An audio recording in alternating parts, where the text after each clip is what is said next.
The longest sentence ever written in a presidential inaugural address is 727 words, delivered by U.S. President John Adams, and here's that sentence. On this subject, it might become me better to be silent or to speak with diffidence, but as something may be expected, the occasion, I hope, will be admitted as an apology, if I venture to say that, if a preference, upon principle, of a free republican government, formed upon long and serious reflection, after a diligent and impartial inquiry after truth, if an attachment to the Constitution of the United States, and a conscientious determination to support it, until it shall be altered by the judgments and wishes of the people, expressed in the mode prescribed in it, if a respectful attention to the constitutions of the individual states, and a constant caution and delicacy toward the state governments, if an equal and impartial regard to the rights, interest, honor, and happiness of all the states in the Union, without preference or regard to a northern or southern, an eastern or western position, their various political opinions on unessential points, or their personal attachments, if a love of virtuous men of all parties and denominations,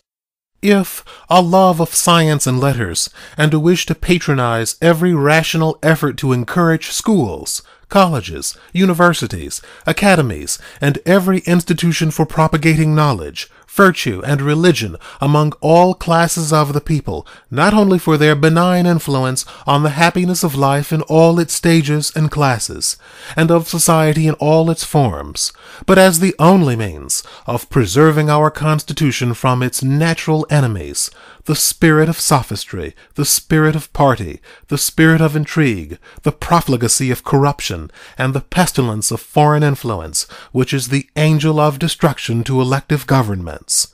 If a love of equal laws, of justice and humanity in the interior administration, if an inclination to improve agriculture, commerce, and manufacturers for necessity, convenience, and defense, if a spirit of equity and humanity toward the aboriginal nations of America, and a disposition to ameliorate their condition by inclining them to be more friendly to us, and our citizens to be more friendly to them, if an inflexible determination to maintain peace and inviolable faith with all nations, and that system of neutrality and impartiality among the belligerent powers of Europe, which has been adopted by this government, and so solemnly sanctioned by both houses of Congress, and applauded by the legislatures of the states and the public opinion, until it shall be otherwise ordained by Congress. If a personal esteem for the French nation, formed in a residence of 7 years chiefly among them, and a sincere desire to preserve the friendship which has been so much for the honor and interest of both nations. If, while the conscious honor and integrity of the people of America and the internal sentiment of their own power and energies must be preserved, an earnest endeavor to investigate every just cause and remove every colorable pretense of complaint,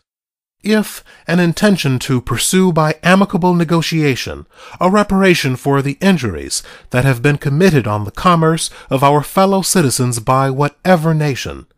and if success cannot be obtained, to lay the facts before the Legislature, that they may consider what further measures the honor and interest of the government and its constituents demand. If a resolution to do justice, as far as may depend upon me, at all times and to all nations, and maintain peace, friendship, and benevolence with all the world,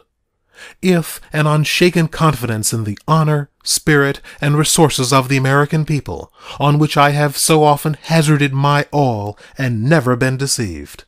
if elevated ideas of the high destinies of this country and of my own duties toward it, founded on a knowledge of the moral principles and intellectual improvements of the people deeply engraven on my mind in early life, and not obscured but exalted by experience and age, and with humble reverence I feel it to be my duty to add,